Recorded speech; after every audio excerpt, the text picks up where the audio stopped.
በዙሪያችን ካሉ ድንቅ ምስክሮች በእምነት በምግባር ከጸኑት እናቶች ከፍ ብላ ታየች በገድሏ ብዛት። ንድ ክብርት ነች አርሴማ ቅድስት፣ ንድ ክብርት ነች አርሴማ ቅድስት።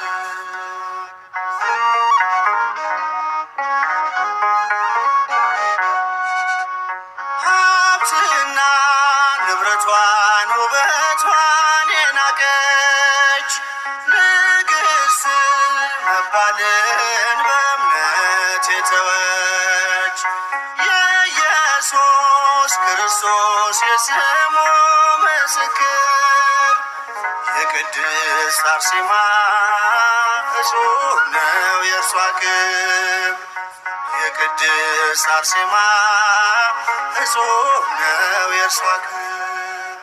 በዙሪያችን ካሉ ድንቅ ምስክሮች በእምነት በምግባር ከጸኑት እናቶች ከፍ ብላ ታየች በገድሏ ብዛት። ንድ ክብርት ነች አርሴማ ቅድስት፣ ንድ ክብርት ነች አርሴማ ሰማዕት።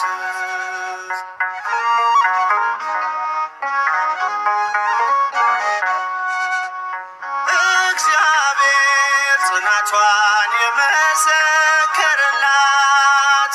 በቤቱ በቅጥሩ መታሰቢያ አላት። የወንጌሉን ብርሃን ለዓለም ያበራች ሰማዕቷ አርሴማ ለእኛም አማላጅ ነች። ሰማዕቷ አርሴማ ለእኛም አማላጅ ነች።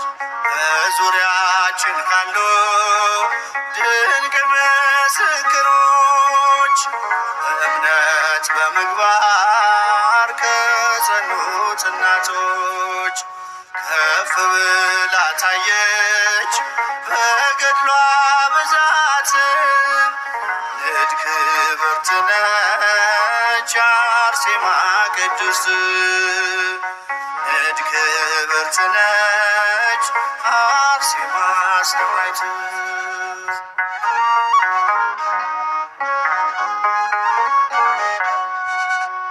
ይኸው በዚህ ዘመን እግዚአብሔር ገለጻት፣ ለረድኤት በረከት ምክንያት አረጋት። አክሊል ተጎናጽፋ ታይታለች በክብር፣ ዛሬም ለልጆቿ በረከቷ ይደር። ዛሬም በልጆቿ በረከቷ ይደር። በዙሪያችን ካሉ ድንቅ ምስክሮች በእምነት በምግባር ከጸኑት እናቶች ከፍ ብላ ታየች በገድሏ ብዛት። ንድ ክብርት ነች አርሴማ ሰማዕት፣ ንድ ክብርት ነች አርሴማ ሰማዕት።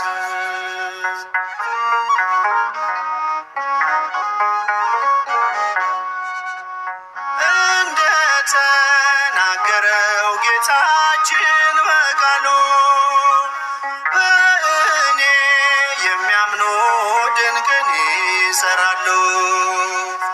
ደዌ እንዲርቅለት ፈውስን የተጠማ ከደጇ ላይ ይውደቅ ይበላት አርሴማ፣ ከደጇ ላይ ይውደቅ ይበላት አርሴማ። በዙሪያችን ካሉ ድንቅ ምስክሮች በእምነት በምግባር ለጸኑት እናቶች ከፍ ብላ ታየች በገድሏ ብዛት ንድ ክብርት ነች አርሴማ ቅድስት ንድ ክብርት ነች አርሴማ ሰማዕት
በስመ አብ ወወልድ ወመንፈስ ቅዱስ አህዱ አምላክ አሜን። የቅድስት አርሴማ በረከቷ፣ ምሕረቷ፣ ቸርነቷ፣ ጸሎቷ ከኛ ጋር ይሁን አሜን።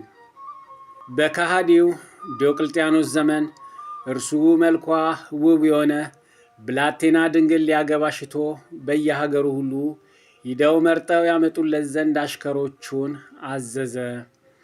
ይህችንም የሚመስላት የሌለ ቅድስት አርሴማን በሮሜ ሀገር በአንድ የደናግል ገዳም ውስጥ አገኟት። ስዕሏንም ስለው ለንጉሥ ዲዮቅልጥያኖስ ላኩለት። ንጉሡም ስዕሏን ባየ ጊዜ እጅግ ደስ አለውና ለሰርግ እንዲመጡ ወደ መኳንንቱ ላከ። እሊያ ደናግልም ይህን ነገር ባወቁ ጊዜ ይረዳቸው ዘንድ ድንግልናቸውንም ይጠብቅ ዘንድ አልቅሰው ወደ እግዚአብሔር ለመኑ። ከዚህም በኋላ ተነስተው በስውር ሸሹ። የንጉሥ ድርጣድስ ግዛት ወደሆነ ወደ አርማንያ አገርም ደርሰው በአንድ ቦታ ተቀመጡ። ከእርሳቸውም ጋር የተሰደዱ ቁጥራቸው 75 የሆነ ወንዶች፣ ሴቶችም 39 የሆኑ ከእርሳቸው ጋር አሉ። ምግባቸውን አያገኙም ነበርና በታላቅ ችግር ውስጥ ኖሩ። ከእነርሱም መብራት የምትሰራ አንዲት ሴት ነበረች። ከእርሷም የእጅ ሥራ ከሚገኘው በየጥቂቱ ይመገባሉ። ንጉሥ ዲዮቅልጥያኖስም የከበረች አርሴማን በፈለጋት ጊዜ አላገኛትም። ግን በአርማንያ አገር እንዳለች ስለ እርሷ ሰማ። ደግሞ ለአርማንያ ንጉሥ ለድርጣድስ ስለ እርሷ ከዲዮቅልጥያኖስ ሸሽታ እንደመጣች የአርሴማን ሥራ ነገሩት። እርሱም አንዱን የአርማንያ መኮንን ለእኔ ጠብቃት፣ ወደ እኔም ላካት ብሎ አዘዘው። ደናግሉም ይህን በሰሙ ጊዜ ወደ ሌላ ቦታ ተሰወሩ። ወደ ንጉሡም ወነጀሏቸው። ንጉሡም ቅድስት አርሴማን በክብር አድርገው ያመጧት ዘንድ አዘዘ። እርሷም ወደ እርሱ መምጣትን እንቢ ባለች ጊዜ እየጎተቱ ወስደው ወደ እርሱ አደረሷት። የቅድስት አርሴማንም ላይና ደም ግባቷን ባየ ጊዜ ድንግልናዋን ሊያረክስ ሽቶ እናቷ አጋታን አባብላሽ ታሰኛት ዘንድ አዘዛት። አጋታም ወደ እርሷ ሂዳ ልቧን አስጨከነች።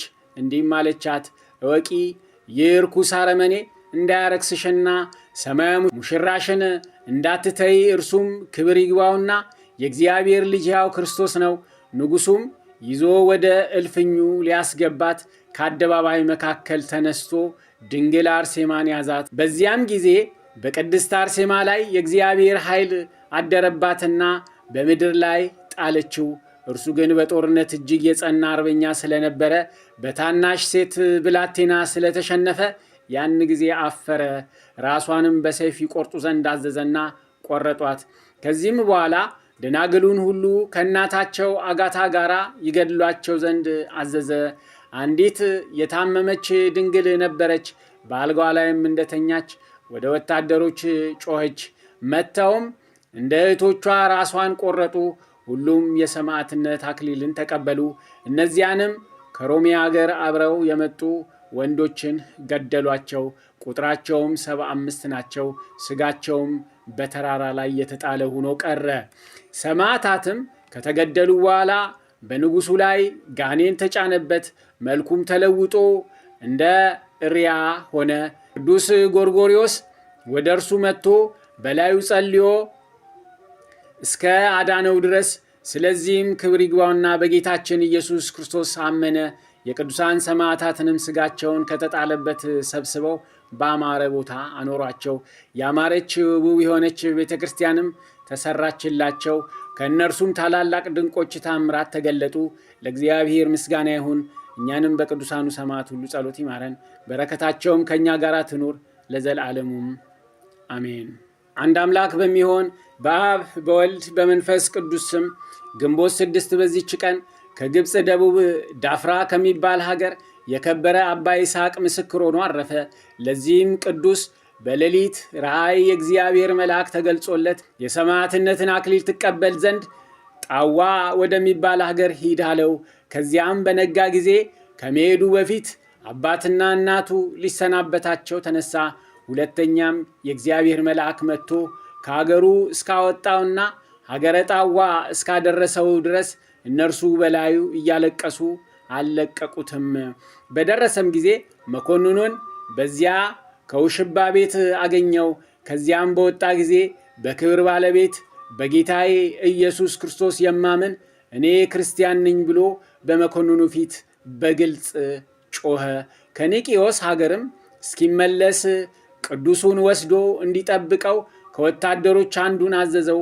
ከዚያ ወታደርም ጋር ቅዱስ ይስሐቅ አልፎ ሲሄድ በመንገድ ዳር የተቀመጠ አንድ እውር የእግዚአብሔር ቅዱስ ሆይ ይቅር በለኝ ዓይኖቼንም አድንልኝ ብሎ ለመነው። አባ ይስሐቅም የክብር ባለቤት ጌታችን ኢየሱስ ክርስቶስን ስለዚያ እውር ለመነው። ያን ጊዜም ዓይኖቹ ተገለጡ። ይህንንም ድንቅ ተአምር ወታደሩ አይቶ የክብር ባለቤት በሆነ በጌታችን ኢየሱስ ክርስቶስ አምኖ የክርስቲያን ወገን ሆነ።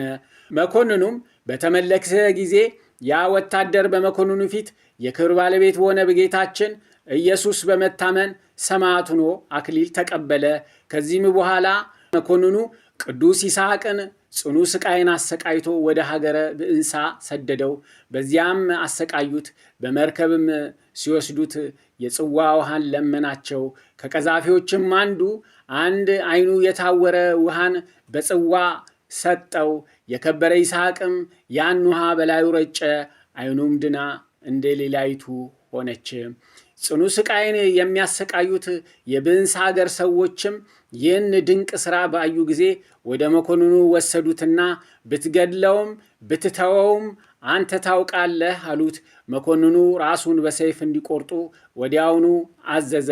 የከበረች ራሱንም ቆረጡት። የምስክርነት አክሊልም ተቀበለ። በዚያም ምዕመናን ሰዎች ነበሩ። የአባ ይስሐቅንም ሥጋ በሰረገላ ጭነው በበሮች እያሳቡ ዳፍራ ወደምትባል ሀገር አደረሱት።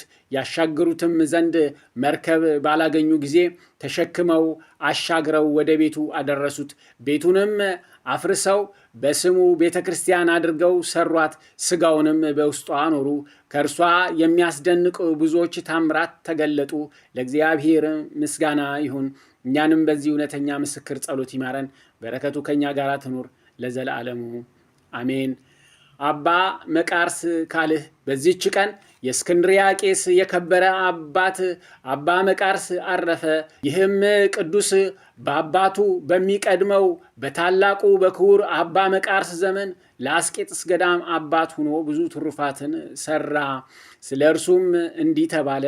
አንዲት ዘመሚት ነክሳው ገደላት። ከዚህም በኋላ ተጸጽቶ ነፍሱን ገሰጻት። ስለ ዘመሚቷም ሞት በበረሃ ወደ አለ ወንዝ ወርዶ ስጋውንም ለዘመሚቷ ገልጦ እንደ ዝልጉስ እስኪሆን በዚያ 6 ወር ኖረ። ከዚህ በኋላ ወደ ባቱ ተመለሰ። መቃርስ እንደሆነም ማንም አላወቀም። አንድ ጊዜም እየጸለየ 5 ቀን 5 ሌሊት ቆመ። ልቡም ወደ ሰማይ ተመስጧል። ሰይጣናትም እስከ ተቃጠሉ ድረስ ይህች ትጋትና ተጋሎ ከስራው ትሩፋት ሁሉ ትልቃለች አሉ። አንድ ጊዜም የረሃይትን ቦታዎች ሊያይ ወዶ ወደ በረሃ ውስጥ ገባ። 10 ቀኖችም እየተጓዘ ኖረ።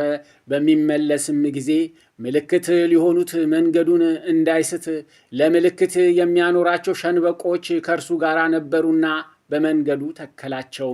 በደከመም ጊዜ ጥቂት ሊያርፍ በምድር ላይ ተኛ። ተኝቶ ሳለም እነዚያን ሸንበቆች ሰይጣን ነቀላቸው። አስሮም በቅዱስ መቃርስ ራስጌ አኖራቸው። በነቃም ጊዜ አያቸውና ወዲያውኑ አጣቸው፣ አደነቀ። እንዲህም የሚልም ቃልን ሰማ። መቃርስ ሆይ ሃይማኖት ካለህ አታወላውል፣ በሸንበቆችም አትታመን። የእስራኤልን ልጆች በበረሃ ሲመራቸው የነበረ የብርሃን ምሰሶ እርሱ እንደሚመራህ እመን እንጂ አትጠራጠር። ወዲያውኑ የብርሃን ምሰሶ አይቶ ተመለሰ። ከዚህም በኋላ በጎዳና ሳለ ተጠማ። እግዚአብሔርም ከበረሃ ላሞች አንዲቷን ልኮለት ወተቷን ጠጥቶ ረካ። ወደ በዓቱም ተመለሰ። በአንዲት ቀንም ጅብ ወደ እርሱ መታ፣ ልብሱን ይዛ ትስብ ጀመር። እርሱም እስከ ዋሻዋ ተከተላት። 3 ልጆቿን አወጣችለት።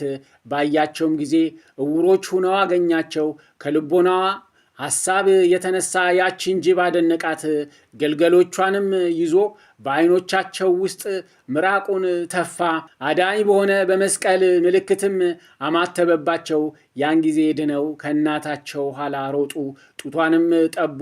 ከዚህ በኋላም ወደ ባቱ ተመለሰ። እርሷም የበግ አጉዛ አመጣችለት።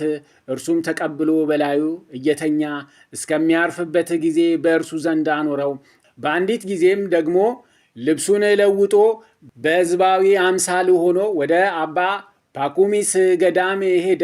በታላቁም ጾም ሳይበላ ሳይጠጣ 40 መዓልት 40 ሌሊት ቆመ። የሚሰራውም እንደቆመ ይታታ ነበረ እንጂ አይቀመጥም። መነኮሳቱም አባ ጳኩሚስን ይህን ሰው ከእኛ ዘንድ አውጣው፣ ሥጋ የለውምና አሉት። አባ ጳኩሚስም ስራውን ይገልጥልኝ ዘንድ እግዚአብሔር እስከምለምነው ታገሱኝ አላቸው። በለመነውም ጊዜ የእስክንድሪያው መቃርስ እንደሆነ እግዚአብሔር አስረዳው። በዚያን ጊዜም አባ ጳኩሚስና መነኮሳቱ ሁሉ ወደ እርሱ ሂደው እጅ ነሱት። ከእርሱም ቡራኬ ተቀብለው ደስ ተሰኙበት። ወደ ቤተ መቅደስም ከእሳቸው ጋር አስገቡት። በገዳሙ ውስጥም በስራቸው በመመካት በባልንጀሮቻቸው ላይ የሚታበዩ የዚህን ቅዱስ አባት የአባ መቃርስን ጸጋውን አይተው ትሑታኖች ሆኑ። የአባ መቃርስን ጸጋውን አይተው ትሑታኖች ሆኑ። ከዚህም በኋላ ወደ ባቱ ወደ አስቄጥስ ገዳም ተመለሰ። በእስክንድርያ ሀገርም ዝናብ በተከለከለ ጊዜ ዝናብን እንዲያወርድ አንበጣንም እንዲያጠፋ ወደ እግዚአብሔር አብሮት ለመጸለይ ወደ እርሱ ይመጣ ዘንድ ሊቀ ጳጳሳት አባ ጢሞቴዎስ እየማለደ ላከበት። ያን ጊዜም ተነስቶ ወደ እስክንድርያ ሀገር ሄደ። ሕዝቡም በታላቅ ደስታ ተቀበሉት። በልቡም ጸለየ። ብዙ ዝናብንም ዘነበ።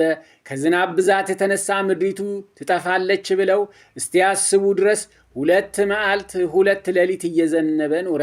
እጅግም ፈርተው አባታችን ሆይ ዝናቡን አስወግዶ በልክ ይሆን ዘንድ እንዳንጠፋ ስለኛ ወደ እግዚአብሔር ጸልይ ብለው ለመኑት። ያን ጊዜም ጸለየ። ዝናቡም በርቶ በእግዚአብሔር ቸርነት ፀሐይ ወጣላቸው። ይህም አባት ብዙ ታላላቅ ትሩፋቶችን ሰርቷል። እግዚአብሔርም በእጆቹ ድንቆች ታምራትን ገለጠ። ርኩሳን አጋንንትን ያደሩባቸውንና ብዙዎች በሽተኞችን አዳናቸው። ይህም አባት የሰራቸውን በጎ ስራዎች ሊቆጥራቸው የሚችል የለም። አንድ ሰው በጎ ስራ እንደሰራ የሰማ እንደሆነ ሰውየው እንደሰራው እስከሚሰራ አይተኛም። የክብር ባለቤት ስለሆነ ስለ ጌታችን ኢየሱስ ክርስቶስ ሥጋና ደም ክብር ምራቁን ሳይተፋ 60 ዓመት ኖረ። 100 ዓመት ከሆነውና ተጋድሎውን ከፈጸመ በኋላ በበጎ ሽምግልና አረፈ። ለእግዚአብሔርም ምስጋና ይሁን። እኛንም በዚህ ጻድቅ ጸሎት ይማረን፣ በረከቱም ከእኛ ጋር ለዘላለሙ ትኑር በእውነት አሜን። ቅዱስ በንድላኦስ። በዚህችም ዕለት የቅዱስ ኤስድሮስ አባት በንድላኦስ በምስክርነት አረፈ። ደግሞ የምንኩስናን ሥራ ገንዘብ ካደረጉ ይበቃኛል ብሎ ጵጵስና አልሾምም ያለ የጻድቁ የአባ አሞን የእረፍቱ መታሰቢያ ነው። በረከታቸው ከእኛ ጋር ትኑር ለዘላለሙ በእውነት አሜን። በእነሱ በረከት ይባርክ። ስብሐት ለአብ